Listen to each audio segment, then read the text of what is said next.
Hello class 3rd, welcome to EVS classes in EVS. Today I am going to discuss exercise C and exercise D of chapter 6. Chapter name is I Need Air.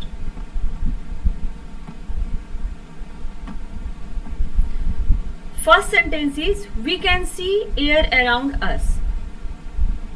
इसमें देखिए करना क्या है exercise सी में, tick the correct and cross out the wrong statement. Correct statement को टिक करना है और रॉन्ग स्टेटमेंट को क्रॉस आउट करना है, मतलब गलत का निशान लगाना है. फर्स्ट है we can see air around us. हम अपने चारों ओर हवा को देख सकते हैं, तो ये रॉन्ग स्टेटमेंट है. Air is invisible. एयर को केवल महसूस किया जा सकता है, उसको देखा नहीं जा सकता, तो रॉन्ग लिखा हुआ है तो आप क्रॉस लगाएंगे. सेकेंड है all living things need air to breath. सारे सजीव को सांस लेने के लिए हवा की जरूरत होती है, तो ये ट्रू स्टेटमेंट है, तो आप टिक करेंगे. सारे सजीव, चाहे ह्यूमन बींग्स हो, चाहे प्लांट्स हो, चाहे एनिमल्स हो, सबको सांस लेने के लिए हवा की जरूरत होती है. थर्ड है pollution means the air has turn impure. Pollution का मतलब है एयर हैज टर्न, हवा जो है बदल गया हो, इम्प्योर हो गया हो, तो ये ट्रू है. आप क्या करेंगे, टिक करेंगे. स्पेशली पॉल्यूशन तो कई तरह का होता है, यहाँ पे पॉल्यूशन का मतलब एयर पॉल्यूशन से मतलब है. Air pollution means air has turn impure. यहाँ पे एयर लिखना चाहिए था. Air pollution means the air has turn impure. Air pollution का मतलब है कि हवा जो है इम्प्योर हो गई हो, अशुद्ध हो गई हो, तो ये ट्रू स्टेटमेंट है, तो आप टिक करेंगे. Fresh air, fourth statement is fresh air causes many diseases to our body. Fresh air, ताजी हवा से कारण बनती है बहुत सारी बीमारियों का टू आवर बॉडी, हमारे शरीर में. हमारे शरीर में ताजी हवा से बहुत सारी बीमारियां होती है, तो ये रॉन्ग स्टेटमेंट है. ताजी हवा में डस्ट नहीं होता, जर्म्स नहीं होता, उसमें स्मोक नहीं होता. ताजी हवा में भरपूर मात्रा में ऑक्सीजन होती है जो हमारे स्वास्थ्य के लिए लाभदायक होती है, तो ये रॉन्ग लिखा हुआ है कि फ्रेश एयर से बीमारियां होती हैं, तो ये रॉन्ग के लिए आप क्रॉस करेंगे. देखिए फिफ्थ स्टेटमेंट जो है we can check air pollution by keeping our atmosphere clean. हम अपने एटमॉस्फेयर को क्लीन करके, साफ करके अपने पॉल्यूशन को चेक कर सकते हैं कि पॉल्यूशन कितना है, तो ये रॉन्ग लिखा हुआ है. पॉल्यूशन को चेक करने के लिए एक मशीन आती है, एक सेंसर मशीन आती है जिसके द्वारा एयर की क्वालिटी को चेक किया जाता है. तो यहाँ पे लिखा है कि हम एटमॉस्फेयर को केवल साफ करके एयर पॉल्यूशन को चेक कर सकते हैं कि एयर पॉल्यूशन है कि नहीं है, तो ये रॉन्ग स्टेटमेंट है. यहाँ पे अगर चेक की जगह पे अगर रिड्यूस लिखा होता,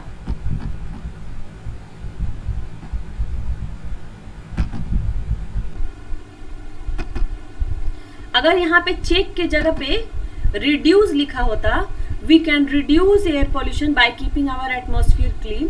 हम अपने वातावरण को साफ करके एयर पॉल्यूशन को रिड्यूस कर सकते हैं, कम कर सकते हैं, तो यहाँ पे ये ट्रू हो जाता. लेकिन रिड्यूस ना लिखकर चेक लिखा है, तो एयर पॉल्यूशन को, एटमॉस्फेयर को साफ करके एयर पॉल्यूशन को हम चेक नहीं कर सकते. एयर पॉल्यूशन को चेक करने के लिए सेंसर मशीन आती है AQS. आते हैं हम अब नेक्स्ट क्वेश्चन की तरफ.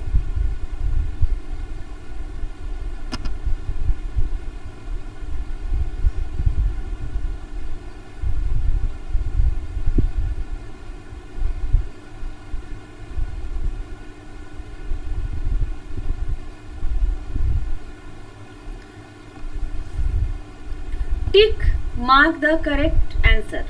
करेक्ट आंसर पे आपको टिक का मार्क करना है. Which of the following is not found in air.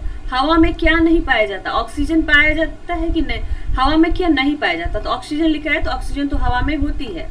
Nitrogen सबसे अधिक होती है 78%, ऑक्सीजन 21%. टेल्कम पाउडर हवा में होती है, नहीं, हवा में टेल्कम पाउडर मौजूद नहीं होता. तो कौन सी चीजें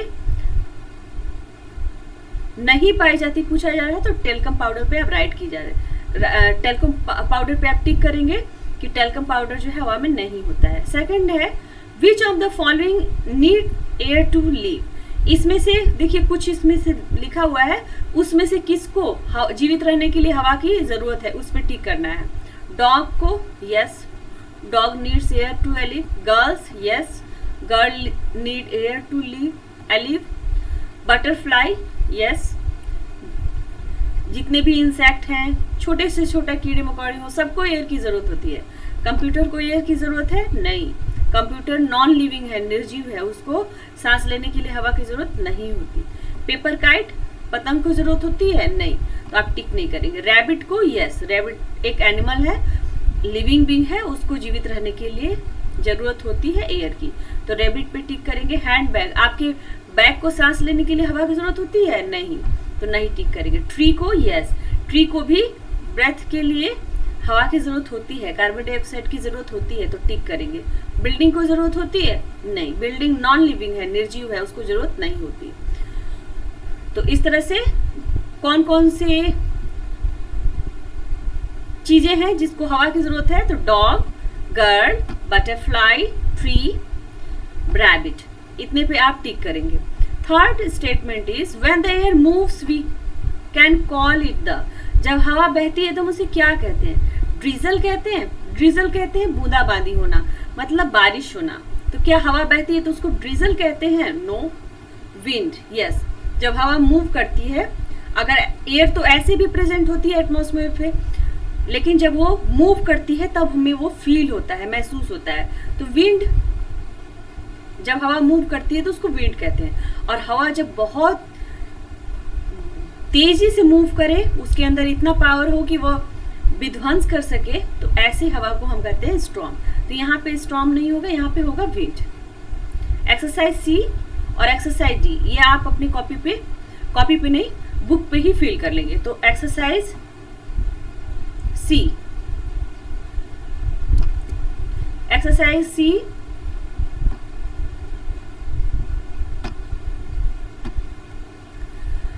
एक्सरसाइज सी आप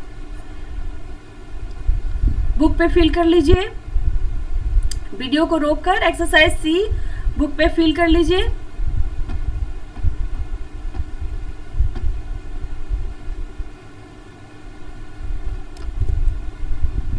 एक्सरसाइज डी बुक पे फिल कर लीजिए।